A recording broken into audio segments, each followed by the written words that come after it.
Hello guys! Today, ang ituturo ko sa inyo is all about formulating the rule and finding the next term in a sequence. Okay, let's start. A sequence is an ordered list of numbers. Each number in the sequence is called a term. The three dots, or itong dot dot dot na nakikita natin sa mga sequence, this mean to continue forward in the pattern.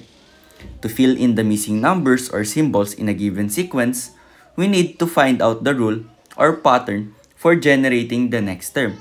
Okay, so we have here an example sequence. So we have the sequence 3, 5, 7, 9, then dot, dot, dot. So it means na continue forward natin yung pattern para ma-fill in yung missing numbers. Okay, or yung missing terms natin. So first, ang tawag dito sa ating given na 3, 5, 7, 9 ay term. Okay, yan yung terms na tinatawag. Okay, and then pwede natin siyang i-break down into first term, second term, third term, and fourth term according sa pagkakasunod-sunod nila. Okay? And then itong 3 dots, this is read as and so on. Okay? So, kung binasa natin yung sequence natin, we have 3, 5, 7, 9, and so on. Okay? Ganon tayo magbasa ng sequence, lalo na kapag meron tayong 3 dots. Okay? So, rule. A sequence usually has a rule, which is a pattern or a way to find the value of each term. So, for example, yung kanina, meron tayong 3, 5, 7, 9, and so on.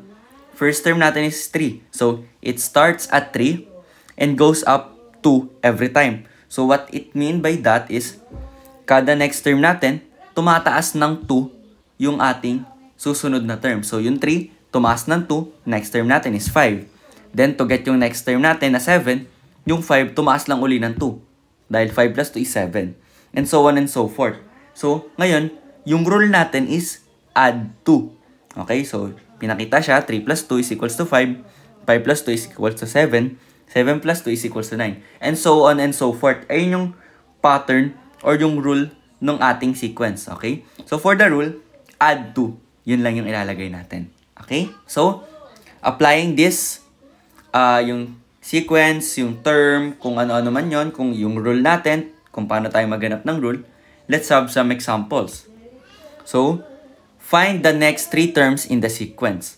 So, given na yung ating first example. So, we have 10, 15, 20, 25, 30, 35, and 40. So, ngayon, first thing we need to do para makapaghanap tayo ng next 3 terms sa sequence natin is to find the rule. Okay? Kailangan na ma-determine muna natin yung rule using yung given terms natin. Okay? So, yung example number 1 natin, ano yung rule natin dyan? So, ang rule natin dyan is add 5. Bakit? Every time na magpo-proceed ka sa next term, tumataas ng 5 yung previous term. So, etong 5, etong 10, papuntang 15. Yung first term mo na 10, nagdagdag ka ng 5, makukuha mo yung second term mo, which is 15. And so on and so forth. Okay? So, laging rule muna yung i-determine natin and then find natin yung next 3 terms. For our second example, we have 3, 5, 7, 9. So, we need to find the next 3 terms. So, yung 3, 5, 7, 9, yan yung example natin kanina. And again, yung rule natin is add 2. Okay? So, every succeeding term natin, tumataas tayo ng 2. So, yung 3, meron tayong 3 as the starting to get yung next term natin, which is 5. Nag-add lang tayo ng 2 sa 3. And so on and so forth. So, pagdating natin dito sa ating next 3 terms sa sequence, after nung 9, add 2 lang tayo. So, 9 plus 2, we have 11. And then, yung sunod dito sa 11 is plus 2 lang ulit. So, 11 plus 2, that is 13. And then, finally, 13 plus 2, that is 15. Ayan. Then, for our third example, we have 1, 3, 9, 27, and so on and so forth. Ngayon, ano yung rule natin? Medyo tricky siya. Hindi lang to add-add eh. Hindi ka pwedeng yung 1 papunta sa 3. Nag-add ka lang ng 2. Eh kaso, yung 3 papunta sa 9, hindi naman 2 lang yung in-add mo. So, ano yung rule natin dito? Okay. So, if na-figure out nyo na yung ating rule, ang rule natin is multiply by 3 or multiply 3. Ngayon natin multiply 3. Check natin. So, we have 1 as the starting. Papunta sa 3, nag-multiply tayo ng 3. So, 1 times 3 is 3. Tama. Ngayon, 3 papunta sa 9. Tama nga ba? So, 3, pag nag-multiply tayo ng 3, according sa rule natin, 9 yung lalabas. So, tama pa rin siya. Ngayon, kung papunta naman sa 27.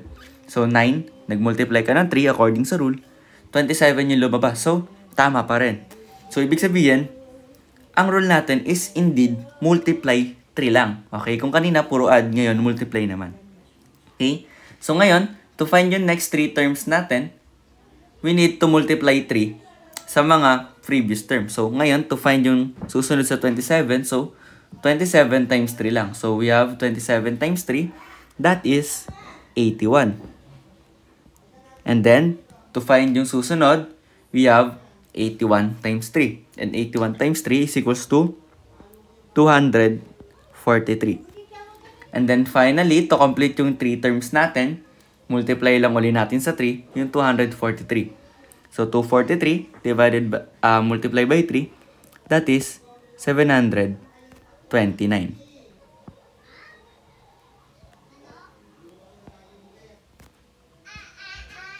Ayan. So, proceed tayo sa ating fourth example.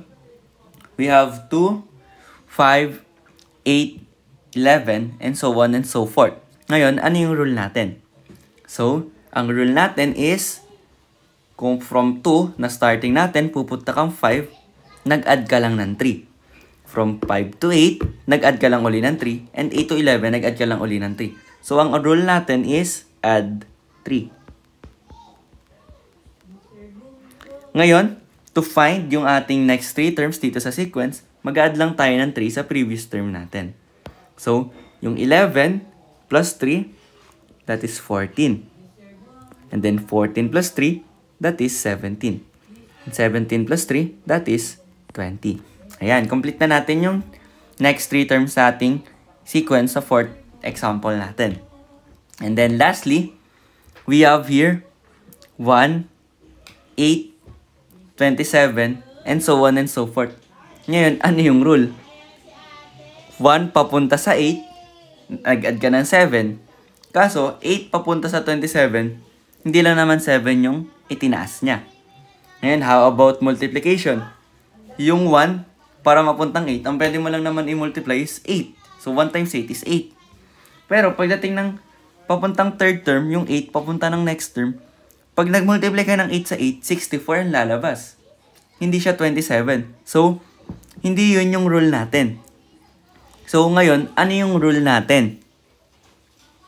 Okay. So, ang rule natin dyan is, as you can notice, etong 1 is just 1 cube. Or yung first term siya, cube mo siya. Okay? And then itong second term natin, since second term siya, 2 raised to 3. 2 raised to 3 is equals to 8. Okay? So, 2 times 2 is 4. 4 times 2 is 8.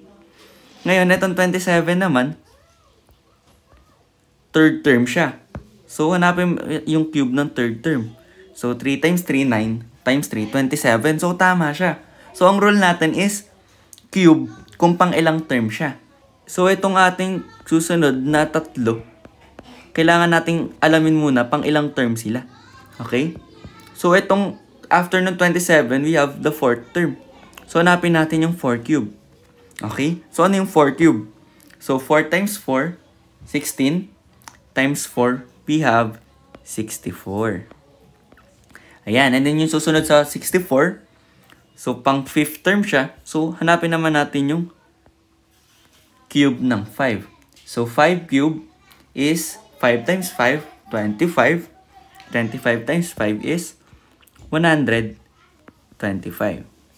And lastly, to complete yung 3 terms sa sequence natin, so yung last term natin is pang-anim. So, 6 cube. Ano yung 6 cube? So, we have 6 times 6 times 6. 6 times 6 is 36. 36 times 6 is equals to 216. Ayan, nakompleto natin yung next 3 terms sa ating 5 examples, or rather yung 4 na sinagutan natin.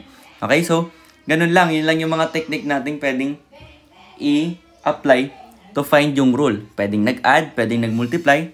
Pwede rin namang ito kung pang ilang term kinube para mahanap yung ating term sa sequence na yon. Okay? And marami pang iba, marami pang technique. Pero for this example, ito lang yung mga technique na ginamit natin. Okay? So, proceed tayo dito. So, we have given yung sequence. Pa-find natin yung next 3 terms and ano yung rule. So, find the next 3 terms in each sequence, then write the rule in finding the next term. So, ngayon, syempre, as I said earlier, no, una nating mahanap kung ano yung rule. Una nating ma-determine ano yung rule bago kung ano yung next 3 terms. Okay? So, lagi natin ngayon unahin yung rule and then, tsaka natin ilalagay yung next 3 terms. Okay? For our example number 1, we have 3, 6, 12, 24.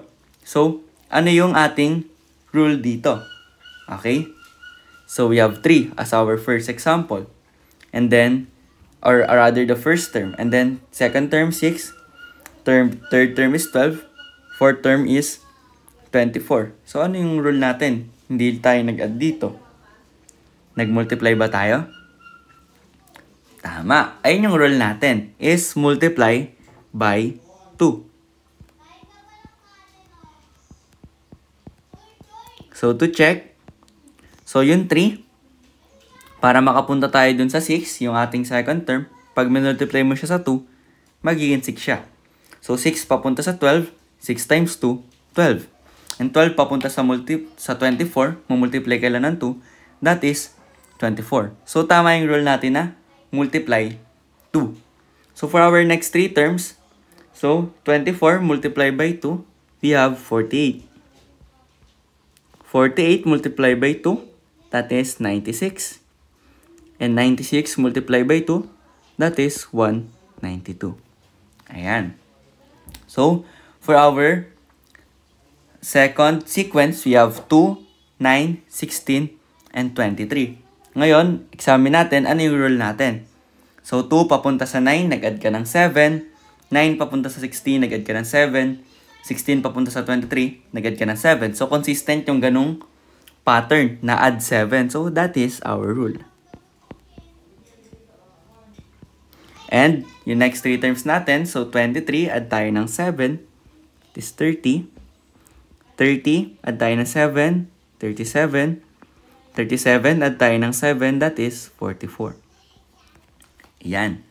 For our third sequence, we have 53, 46, 39, and 32. Ngayon, examine natin. From 53 to 46, ano bang nangyari? Nabawasan ng 7. 46 to 39, nabawasan uli ng 7. Then, 39 to 32, nabawasan uli ng 7. So, consistent yung ganung pattern. So, yung ating rule is subtract 7. Ngayon, to find the next 3 terms, so 32, subtract 7, we have 25. Then, 25 subtract 7, we have 18. Then, finally, 18 subtract 7 is 11. Ayan. So, for our fourth sequence, we have 5, 12, 26, 54. Ngayon, ano yung rule natin? So, pag tinignan natin yung pattern, nag-add ba? So, 5 going to 12, nag-add ng 7. 12 going to 26, hindi na 7 yung in-add niya. Okay? So, ngayon, ano ang rule natin? Ngayon, eto, mix na to ng multiplication and addition. Okay? So, kung titignan nyo, from 5, so we have 5. And then, going to 12, pwede nating 5 multiply by 2. Okay? So, 5 times 2 is 10. And then, add tayo ng 2. We have 12. So, multiply by 2. And then, add 2. So, check natin kung tama siya sa mga susunod na term. So, we have 12 to 26. So, 12 multiplied by 2 is 24. And then, 24 plus 2 is 26. So, tama siya.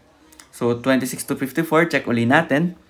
26 multiplied by 2, that is 52, plus 2 is 54. So, tama yung ganong pattern. Okay, yun yung pattern sa lahat ng term. Rule natin is multiply 2, then add 2. Ayan. So, for our succeeding terms, i-apply lang natin yung same rule. So, 54 multiply by 2, that is 108, plus 2, that is 110. And then, 110 multiply by 2, that is 220, plus 2, that is 222. And then, for our last term, 222 times 2, that is 444, plus 2, that is 446. Ayan. And then, for this last sequence, 5, 20, 50, and 110, kindly comment down sa ating chat box kung ano yung rule and ano yung next 3 terms for this given sequence.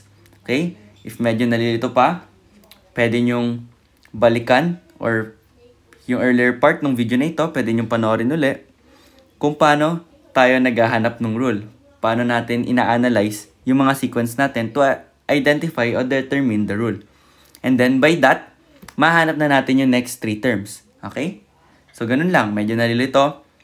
Balik kayo sa earlier part ng video na ito. Okay?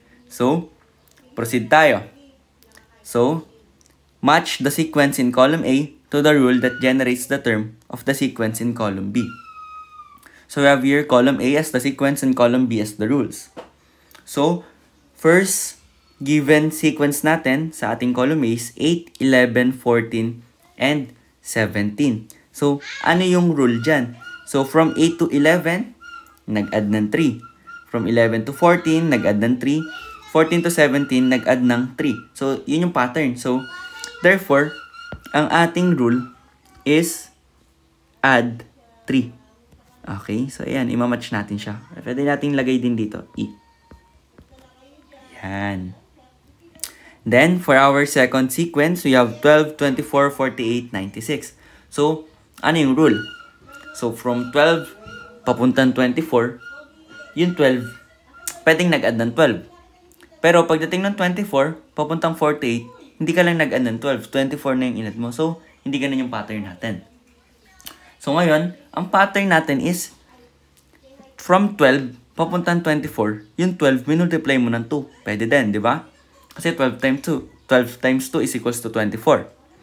And then from 24 to 48, yung 24 pag minultiply mo sa 2, that is equals to 48. So tama uli siya.